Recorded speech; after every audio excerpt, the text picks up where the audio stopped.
Hardly a day goes by that you don't read another headline or see another news report about how bad things are in Iraq. The people don't want us there, they say. Too many soldiers are dying. Well, maybe some of that's true. Things are tough in Iraq. After all, it's not easy to put a country of 25 million people back together after decades of war and neglect. But maybe there's another side of the story, a side the media doesn't talk much about because the headlines just aren't as sensational as death and destruction.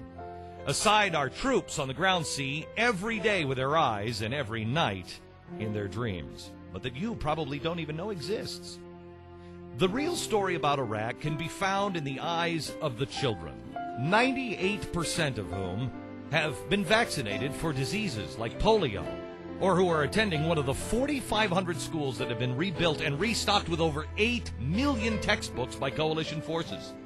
You can also see it in the bravery and patriotism of the 19,000 newly trained members of the elite Iraqi Special Police Force and the 18,000 border agents who are now protecting Iraq's border with Syria, or the amazing progress of Iraq's economy, where over 33,000 new businesses have started up since the end of the war. The real story can even be seen in places you'd never even think to look, like the fact under Saddam, virtually no one had even heard of a cell phone. Today, there are over 5 million users. You can find the real story in the fact that 25% of the Iraqi parliament is made up of women, the highest proportion in the Arab world. Or you can find it in the fact that freedom of speech isn't a dream anymore. Over 150 newspaper and TV shows discuss political events freely, and campaign posters are displayed in almost every major city.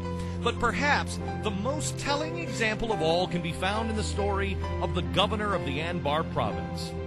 In just 1 year's time, he survived 30 assassination attempts. His home endured attacks from grenades, mortar shells, and machine gun fire almost daily. His 13-year-old son was kidnapped right from school. But every morning, without a second thought, the governor gets up, puts on a suit, and goes to work.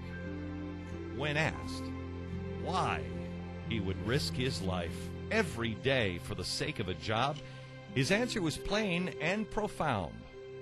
There's nothing greater than serving my country. And that is the real story.